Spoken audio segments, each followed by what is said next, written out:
Lévitique 14. L'Éternel parla à Moïse en ces termes. Voici la loi concernant la purification de l'homme atteint d'une maladie de peau évolutive. On l'amènera au prêtre, qui sortira du camp pour l'examiner. S'il est guéri de sa maladie de peau, le prêtre ordonnera qu'il apporte, en vue de sa purification, 2 oiseaux purs vivants, du bois de cèdre, du fil rouge éclatant et une branche d'hysope. Le prêtre donnera l'ordre d'égorger l'un des oiseaux au-dessus d'un récipient de terre cuite, rempli d'eau de source. Puis il prendra l'oiseau vivant, le bois de cèdre, le fil rouge et l'hysope, et il les trempera avec l'oiseau vivant dans le sang de l'oiseau égorgé sur l'eau de source. Il en fera 7 fois aspersion sur celui qui doit être purifié de son affection de la peau. Il le déclarera pur et lâchera l'oiseau vivant dans la nature. Celui qui est soumis au rite de purification nettoiera ses vêtements, se rasera tous les poils et se lavera à l'eau, ainsi il sera pur. Après cela, il pourra réintégrer le camp, mais il restera hors de sa tente pendant 7 jours.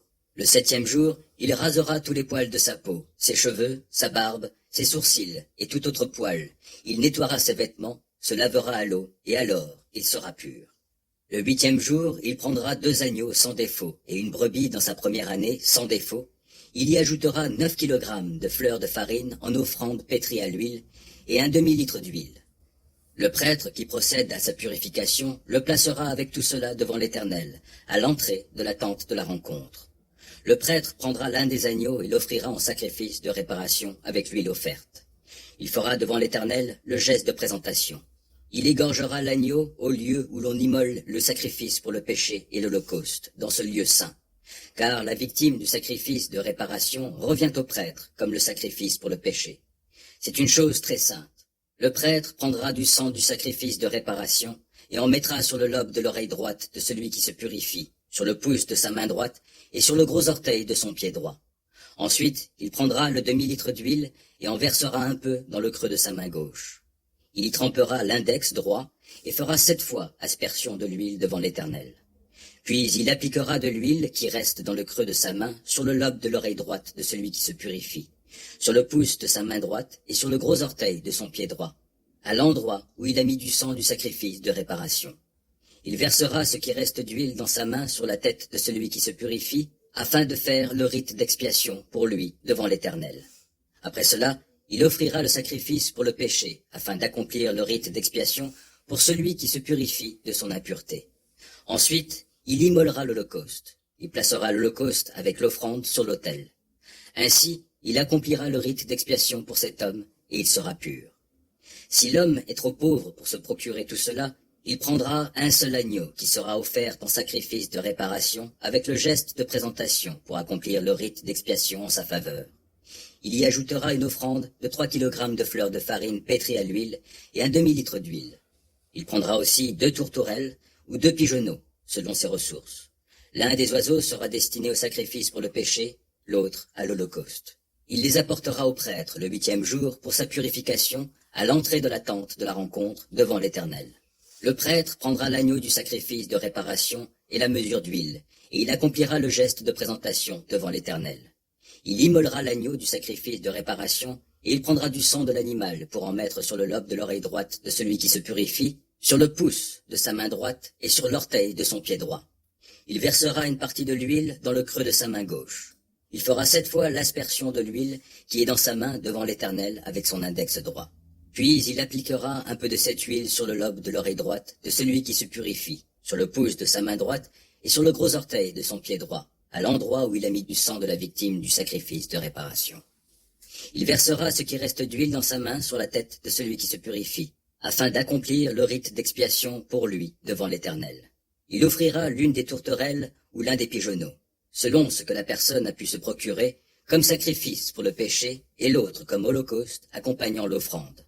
Le prêtre accomplira ainsi le rite d'expiation devant l'Éternel pour celui qui se purifie. Telle est la loi pour la purification de l'homme atteint d'une maladie de peau évolutive, dont les ressources sont insuffisantes. L'Éternel parla à Moïse et à Aaron en ces termes.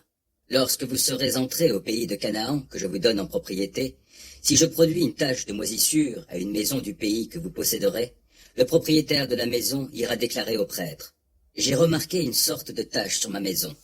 Alors le prêtre ordonnera de vider la maison avant qu'il y entre pour examiner la tache, afin que tout ce qui est dans la maison ne devienne pas impur. Puis il entrera pour examiner la maison. Il examinera la tache.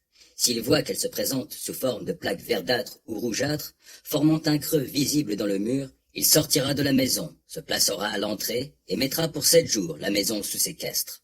Il y retournera le 7e jour, et s'il constate que la tache s'est étendue sur les murs de la maison, il ordonnera d'arracher les pierres tachées et les fera jeter à l'extérieur de la ville dans un endroit impur. Puis il fera racler toutes les parois intérieures et jeter le crépi ainsi arraché à l'extérieur de la ville dans un endroit impur. On remplacera les pierres enlevées par de nouvelles et l'on prendra un nouveau mortier pour recrépir la maison.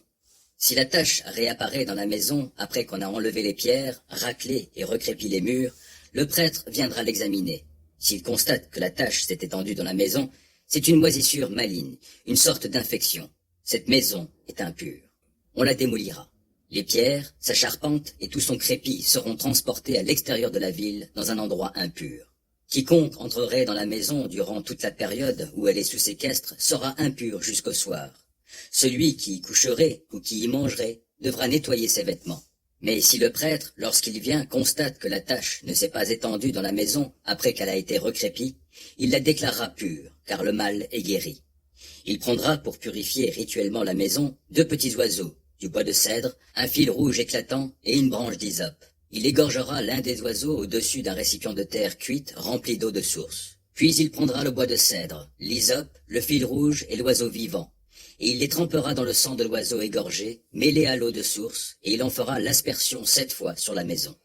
Il purifiera ainsi la maison avec le sang de l'oiseau, l'eau de source, l'oiseau vivant, le bois de cèdre, l'hysope et le fil rouge éclatant.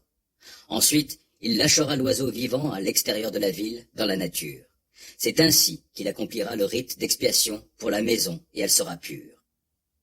Telle est la loi concernant toute affection de la peau à caractère évolutif ou teigne, concernant la moisissure à caractère évolutif, sur les tissus et dans les maisons, les boursouflures, les dartres et les taches. Cette loi permet de déterminer si une personne ou un objet sont rituellement purs ou impurs. Telle est la loi concernant toutes les formes d'affection de la peau et de moisissure à caractère évolutif.